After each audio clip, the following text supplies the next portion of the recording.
El Evangelio eterno.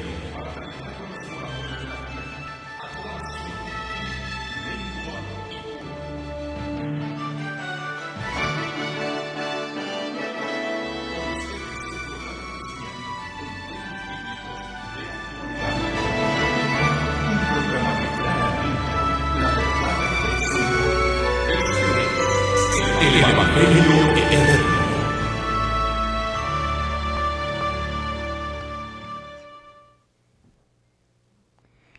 Una vez más en esta hora les damos una cordial bienvenida.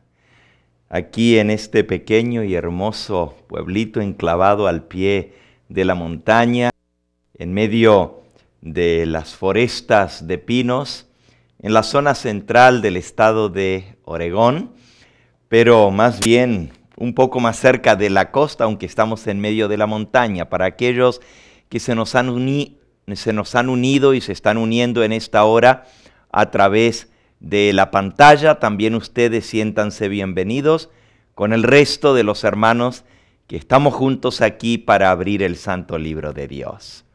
Y antes de hacerlo, vamos a pedir que sea su Espíritu Santo quien nos guíe en esta hora, que nos enseñe su verdad y que la aplique a nuestro corazón.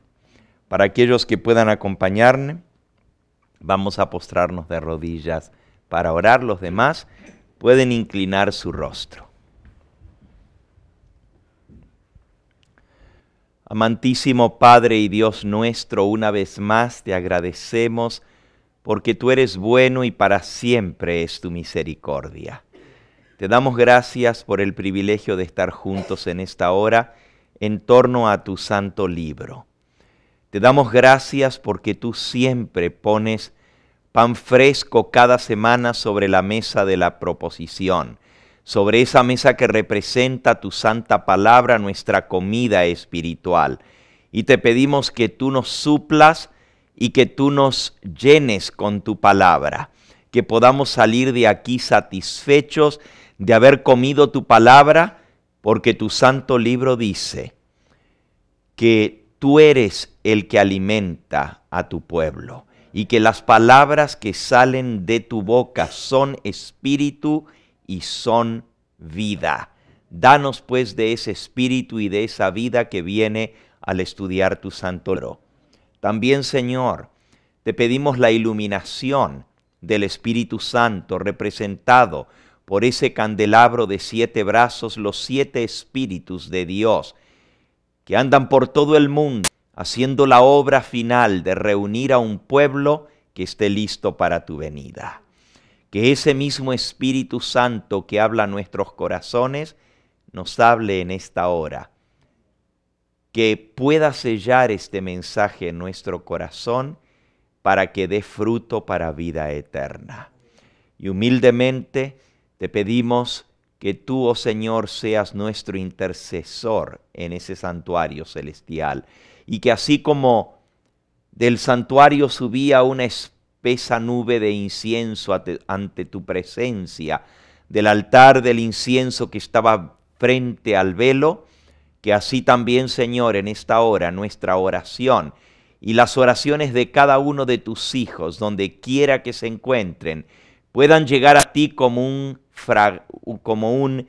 perfume suave, Señor, ante tu presencia, como una fragancia que mezclada con los méritos de Cristo pueda traer gozo y alegría al corazón de nuestro Salvador. Acepta la adoración que hoy te ofrecemos y ayúdanos por la fe a traspasar el velo y a poder ver a nuestro Salvador en el lugar santísimo, haciendo la obra final de expiación en preparación para regresar a esta tierra a buscar a sus hijos, aquellos que te hemos sido fieles, para ir a estar contigo por toda la eternidad. Todos estos favores te los pedimos sabiendo que tú has de responder esta oración no por mérito alguno en nosotros, sino en la sangre preciosa del Cordero que fue inmolado desde antes de la fundación del mundo, en la sangre preciosa de tu Hijo, nuestro Salvador. Amén, Señor. Amén.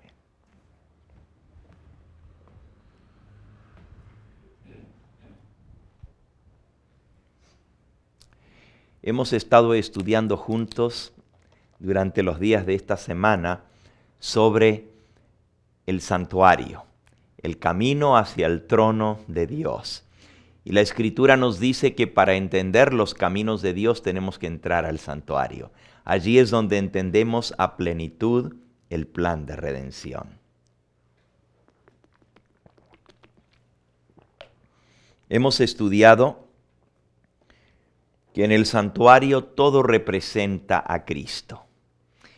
No solamente en sí el tabernáculo con sus 3 divisiones, el atrio, el lugar santo y el lugar santísimo, representando las 3 etapas en la obra de la redención, las 3 etapas en la obra de Cristo, en la salvación de la raza humana.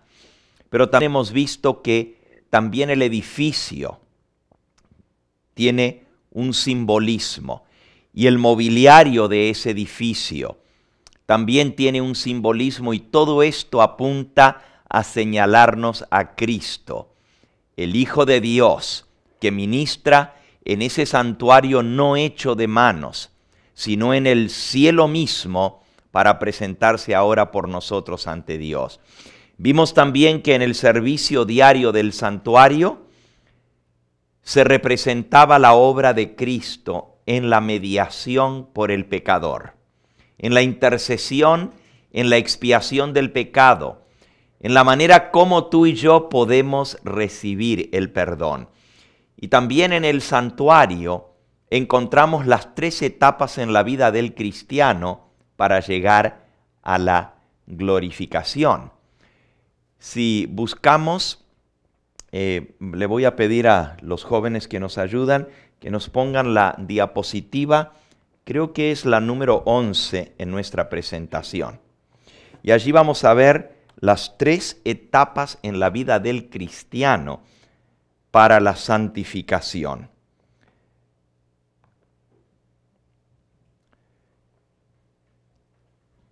La obra de Cristo en el santuario celestial y la obra de Cristo en el santuario terrenal, o sea, que es nuestro cuerpo, porque así como Dios tiene un templo en el cielo, Él tiene un templo en esta tierra que es su iglesia, y esa iglesia Él la está guiando para poderla entrar al reino de los cielos. La obra de Cristo en nuestra vida también está dividida en 3 etapas. Y allí en la diapositiva número 11 lo podemos ver. La primera etapa es la obra de la justificación del pecado. Eso está representado por el atrio del tabernáculo, el altar de sacrificios y el lavacro. Y en esa obra Cristo nos perdona del pecado. Eso fue lo que Él hizo posible gracias a su sacrificio cuando Él vino a esta tierra. Su primera venida fue para salvarnos del pecado, para pagar la deuda de nuestro pecado. La obra de Dios en el atrio es perdonar y justificar al pecador. La obra que se refleja en nuestra vida es la conversión. En el santuario venimos al pie de la cruz. El altar representa la cruz de Cristo. Y allí recibimos a Jesús. Cuando le recibimos y aceptamos su sacrificio, somos no solamente perdonados, pero también somos justificados, y viene el milagro de la conversión, el nuevo nacimiento. El altar representa la cruz. Mirando a la cruz, somos salvos. Mirando al sacrificio de Cristo y aceptando esa sangre derramada, tú y yo somos perdonados y somos hechos parte del pueblo de Dios. Pero luego del altar sigue el lavacro. No solamente Dios nos perdona, pero Él también nos limpia del pecado por la sangre de Cristo. Y esto sucede a través del bautismo. Y si vemos nuevamente allí en la obra del atrio en nuestra diapositiva, la conversión incluye el perdón de los pecados, la justificación en el altar, pero el lavacro, que representa el bautismo, la muerte y la resurrección a una nueva vida. Todo esto es la obra de Cristo en nosotros, en nuestra primera etapa de la vida cristiana, la conversión. Luego viene la segunda etapa, que es pasar al lugar santo, entrar al santuario. Saben, la mayoría del mundo cristiano se queda en el atrio, no entran al santuario. Y me estoy refiriendo ahora al resto de las iglesias evangélicas. Predican de Cristo, predican de su sacrificio, predican de su muerte, predican de su resurrección, predican del perdón de los pecados. Todo eso lo predican los bautistas, los metodistas, los pentecostales, evangélicos. Todas las demás iglesias centran su predicación en el atrio.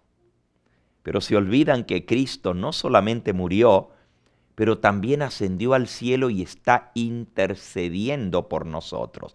Y entrando al santuario, en el lugar santo, nos encontramos con los tres elementos de nuestra santificación.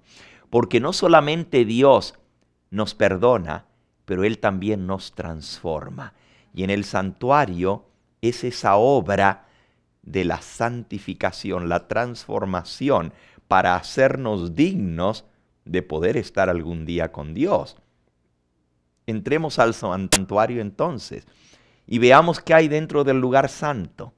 En el lugar santo encontramos, al entrar inmediatamente, si vemos allí en la diapositiva, lo primero que vemos al entrar, y miren, la diapositiva está puesta como que usted está entrando de frente, allá de la izquierda a la derecha, ¿no es cierto? Y lo primero, a mano derecha, donde dice lugar santo, si usted se para allí, a su mano derecha va a tener la mesa de los panes de la proposición, que representa la palabra de Dios, con la cual Dios nos alimenta y nos transforma. Nos dice el apóstol San Pedro en su epístola cómo somos transformados por esa palabra. Dice allí en Primera de Pedro capítulo 1 y versículo 22, Primera de Pedro 1, 22, habiendo purificado vuestras almas por la obediencia a la verdad mediante el Espíritu para el amor fraternal no fingido, amaos unos a otros entrañablemente, de corazón puro. Y el versículo 23 dice, siendo renacidos, no de simiente corruptible, sino de incorruptible por la palabra de Dios que vive y permanece para siempre. Porque toda carne es como hierba y toda la gloria del hombre como flor de la hierba se seca, la flor se cae, mas la palabra del Señor permanece ¿para cuándo? Para siempre. Y esta es la palabra que por el Evangelio os ha sido anunciada. Desechando pues toda malicia y todo engaño, hipocresía, envidia y todas las detracciones, desead como niños recién nacidos la leche espiritual no adulterada, para que por ella crezcáis para salvación, si es que habéis gustado la benignidad del Señor. Así que el Señor nos dice que después de haber renacido, nacido de nuevo, tenemos que alimentarnos como un bebé para que crezcamos en el Señor. Y para eso necesitamos alimento de su palabra. Pero dice, desechando engaño, malicia, hipocresía, envidias y todas las detracciones. Esto me recuerda el texto que leímos ayer, allá en Primera de Corintios, en el capítulo 5, nos dice en el versículo 7 el apóstol San Pablo, limpiaos pues de la vieja levadura, para